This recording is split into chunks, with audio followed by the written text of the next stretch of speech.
Gabriel Groisman is a lawyer, writer, speaker, and he is the mayor of Bal Harbour, Florida. Mayor Groisman is active in the Jewish community on various fronts, including speaking regularly to groups about fighting anti-Semitism and the anti-Semitic boycott, divestment, and sanctions movement, or BDS. Mayor Groisman wrote and passed the nation's first municipal anti-BDS ordinance in December of 2015, and he was the first in the nation to codify a uniform definition of anti-Semitism in December of 2017. Mayor Groisman's groundbreaking ordinances continue to spread across the country. In 2016, Ambassador Danny Danon, Israel's ambassador to the United Nations, invited Mayor Groisman to speak at 2 conferences hosted at the UN to discuss his efforts in fighting the BDS movement. In his private life, Gabriel Groisman is the founder of Groisman Law, PLLC, a boutique law firm where he focuses on trademark law, anti-corruption, and commercial litigation. Mayor Groisman, thank you so much for joining us today. I'll only answer you if you call me Gabe because I consider you a friend. So. Okay, Gabe. So let's have a friendly conversation then. I like the introduction, but the part you left out was that you were the moderator of one of those 2 United Nations events. That is correct, and thank you for reminding me. You were excellent, by the way. And that's when we first formally met, I think, right? Okay, so I am so impressed with your foresight, your ability to get things done, the fact that you passed the first municipal BDS law. Tell me a little bit about why you passed that law, how it came to be, what the scope of the law is, and the effect of it, please. So I've been watching the growth of the BDS movement from about 2006, 2007 on, and seeing how it kept growing and growing, and watching the Jewish community and the pro-Israel community at large basically ignoring it. And it hit close to home. At that point, I was just a city council member in Bal Harbour, and the United Church of Christ, one of the largest Protestant churches in the country, had passed a nationwide boycott and divestment resolution. And I remember reading about it, and just something popped in my head saying, where have I heard of the UCC before, the United Church of Christ before? And I realized the church in my very own community, in my very own municipality, which is called Church by the Sea, the small underscript under it is a United Church of Christ church. And I said, I can't believe it. This is now coming to my own hometown. And I had been following, at this point, the beginnings of the anti-BDS movement. The state of South Carolina, with the great Alan Clemens, Representative Alan Clemens from South Carolina, had just passed the first anti-BDS state law in the country. And I said, there has to be a way to do this in our municipality. And to clarify what this law is and what most of these laws are, the law doesn't prevent somebody from boycotting Israel. You can boycott Israel, you can hate Israel, you can even be anti-Semitic. You're free to be a bigot in this country. That is First Amendment protected speech. Yeah, absolutely. But what you can't do is that if you, and when I'm saying you is an important distinction, you, your corporation, your company, your organization, is part of the boycott movement, not just of Israel in Bal Harbour, of any authorized trading partner of the United States, then we can exercise our First Amendment right as a municipality, as a government entity, not to enter into a contract with you. And in December 2015, we were the first municipality to pass an anti-BDS ordinance. It was an incredible exercise to turn, I basically grabbed the South Carolina law and turned it into a municipal ordinance, which is not, it's basically the simplification of a state law into a city ordinance. And it's interesting because Bal Harbour has an interesting past. It was founded in 1947 by some very visionary and wealthy individuals who wanted to create a beautiful oasis, which they did, just north of Miami Beach, for themselves. And themselves means no Jews, no blacks, no Arabs. And that's on the deeds of every single home in Bal Harbour. Wow. And it wasn't until 1984 that it was overturned and Jews were allowed to purchase homes in Bal Harbour. So it was really an interesting time in our city. And now with you as the mayor, it has become a city that does not tolerate discrimination against anyone based on their national origin, gender, religion, whatever ethnicity protected category you have. Yeah, not just that. We've been at the forefront of fighting for the mentally handicapped in our community, And these days with social media, even a small community of under 10,000 people, you pass something that matters and you put it out on social media, and before you know it, it's picked up literally all over the world. Because, that's the point, is that the BDS movement, even though it couches itself in civil rights language and human rights language, really, it's the antithesis to that. Because what they are doing is picking an individual or a corporation and targeting them based on their religion, based on their national origin, because they disagree with the policies of a state thousands of miles away. My favorite example is if you have a problem, for example, with China's one-child policy, or China used to have a one-child policy, you don't turn around to the local Chinese man who runs the bodega and discriminate against him. But that's exactly what they are doing.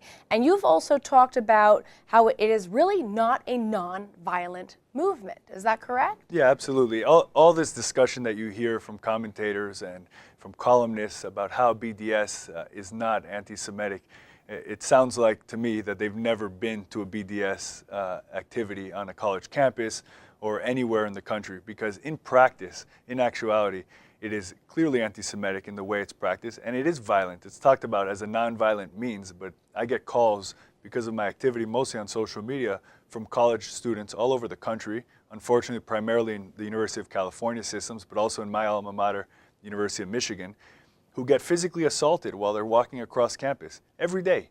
And why? Because they're Jewish. And it really puts them in this really precarious position of making the decision at 18, 19 years old. Is it my time in life to stand up for myself, for my people, or do I just want to be quiet, pretend I'm not Jewish, pretend I'm not affiliated with Israel, and just have fun over college like most 18-year-olds want to have? Right. I mean, we see this clearly at our work at the Lawfare Project, where Jewish students, whether they are proud, open Zionist or not, whether they wear a Star of David or a kippah or not, are being targeted with violence and harassment and intimidation. We had a client, Daniel Visal at Temple University, who was punched in the face by an SJP associate for approaching the table at a tabling week and saying, hey guys, let's talk. Let's talk about Palestine and the occupation. Let's have a civil conversation, to which they responded with a punch in the face. Unbelievable. Yeah, just to interject, the timing couldn't be worse. The movement now on the left in the United States, generally speaking, of intersectionality, where they say, I'm an immigrant, so people discriminate against me. And you're Palestinian, so the Israelis discriminate against you, supposedly. Now, and I'm African American, so the police discriminate against me. So the argument goes, our causes intersect at a certain point. We should march together, which is why you see in the Charter of Black Lives Matter the freedom of the Palestinian people from the oppression of Israel. It makes no sense, right? But you put those things together, and it really, what the result is an explosion, and the people that are subject to that explosion, unfortunately, are the Jews, and the Jews on campus all over the country. Well, people like Jonathan Schanzer, for example, from FDD, the Foundation for the Defense of Democracies, and Mark Greendorfer from the Sarsour Legal Institute have been doing incredible work documenting how the BDS movement is not this grassroots, student-led initiative as we're led to believe, but is very top-down orchestrated from groups like AMP, American Muslims for Palestine, which is just the former leaders of the Holy Land Foundation, which went down for their material support for the designated terrorist group Hamas. The ones who weren't arrested or deported. Correct, and BNC. But this is a top-down directed initiative by Islamist groups, often by terrorists, designated terrorist groups who are on the board of BNC, who are working together, allegedly, strategically organizing and providing support, financial and otherwise, to groups engaged in the BDS movement and directing them to harass Jews on campus and otherwise delegitimize Israel, the Jewish state. Right, so the SJP movement, the Students for Justice in Palestine movement, which I believe they started it started in California for sure. I believe it was in the early 2000s. In the last 4 or 5 years or so, all put themselves under the umbrella of the national SJP and NSJP, who runs the conferences. And their conferences are just replete with speakers who are calling for violence against Jews, calling for violence against Israelis. And again, when people try to say that the BDS movement is a peaceful protest against It's for the not. Palestinians. And the other thing is, what's mostly missing from the BDS movement is Palestinians, because the majority of Palestinians do not support the boycott of Israeli businesses, because the livelihood of most Palestinians is through Israeli businesses, and the path to peace is economic cooperation. What deeply disturbs me is the involvement of groups like the ACLU, the National Lawyers Guild, and this Palestine Legal, which fashions itself as a civil rights legal group. It's anything but, who are now getting involved arguing that state laws like the Kansas law, like the Arizona law, I think there was a Texas anti-discrimination law, are un-American, are a violation of free speech. Isn't that the antithesis to a civil rights movement? Didn't the ACLU used to support legislation that prevented people from engaging in commercial discrimination, targeting blacks, targeting Jews, targeting gays and the like? That's what the BDS laws do. Yeah, it's the same thing. These laws do the same thing as laws of the past have done, that put us in our municipality and all over the country, where when you sign a government contract, you have to affirm that you're not going to discriminate against someone because of their race, because of their religion, because of their national origin, now because of their sexual orientation. And you don't hear the ACLU complaining about those laws. And where it really gets scary is now these organizations that have now come together under this rubric of intersectionality. Now, how does that play into national politics and party politics? And that's really where things get scary. Well, that's a whole, other topic, the fact that the Democratic movement has embraced people like Linda Sarsour, who serves on the board of Dream Defenders, which is connected to PFLP, the Popular Front for the Liberation of Palestine, a designated terrorist group, and this woman is now being embraced by Democratic leaders. It is a very, very scary turn to the ultra-radical, to the ultra-anti-Semitic. But that's my point on, it's exactly my point on how dangerous this intersectionality movement is, because you take a Linda Sarsour, and why is she and how can she even be connected to the Dream Defenders? That's dreamers. She sits that's on their board. Right, but that's children of illegal immigrants that came in that are looking for status. That has no connection, should have no connection to what's happening in the Middle East. Well, it should have no connection to a designated terrorist group, but apparently it's been researched and reported that they have been taking trips of Americans to go meet with PFLP leaders, and that's walking the fine line of potentially violating material support for terrorism laws. But I want to dovetail a little bit, because you also had the municipality of Bal Harbour adopt the definition of anti-Semitism. Why is that so important? Why should a municipality actually codify a definition of anti-Semitism? I think it's very important, because you can't fix a problem unless you can define it. If the language of anti-Semitism has changed in the United States, and most of the time you don't see anti-Semitism expressed in the classic sense of the word out in the open in the United States. Now you see it hidden and changed. The language has changed to anti-Israel. Instead of going after the Jews, they're going after the Jewish state. I'll give you an example. In downtown Miami, in a neighborhood called Wynwood, which is an arts district, some perpetrators spray painted BDS in front of every Jewish-owned business. Wherever they found a mezuzah, they spray painted BDS. The City of Miami police went out there. There's an area they're trying to develop, and they were investigating as vandalism. They had no idea what BDS meant, nor should they, right? So they didn't know what BDS was. They didn't know that they should be investigating this, as we argued, as a hate crime. Right. And we went, a group of active individuals in the community went and met with the City of Miami police and explained to them what the BDS movement is and how they were literally targeting Jewish businesses, telling people, don't buy here because these are Jews. And what this law does, it takes a definition that was drafted by the State Department under Obama. It was then shelved, but it was there and wasn't used for anything. And that definition gives the classic forms of anti-Semitism and also the more modern forms of anti-Semitism. And directs law enforcement how to identify what is a hate crime and what is not a hate crime. So it's very carefully crafted. And since I was the first one to do this, and as a lawyer, I was very careful not to cross those lines. I didn't want to define for law enforcement what is a hate crime. The hate crime statutes are there, and in every state in the United States they have them, and that's, But it goes to motive, how to recognize the motive that you need to identify, whether it's a racial animus, a religious animus, to have a hate crime. Absolutely, and I'll tell you that within a month of passing the Anti-Semitism Definition Act, which I'd like to say that before it was passed, I got letters of support from both Democrats and Republicans, U.S. Congressman Debbie Wasserman Schultz on one side, Carlos Corbello on the other side, and it was very important to do that. And we got it passed, and within 1 month, the Miami-Dade Chiefs of Police Association, which is 34 different police departments, adopted the definition for their use, which therefore now in their departments, when they're looking at an anti-Semitic act or a potential anti-Semitic act, they have something to look at to help educate them to define if it's a hate crime. I really hope you are working with other mayors, other municipalities to help them, replicate the amazing work that you are doing. Just to your last point, and I want to end with this, frequently also in my work we come up with the defense, we're not anti-Semitic. We don't hate you because you're a Jew. We hate you because you're a Zionist.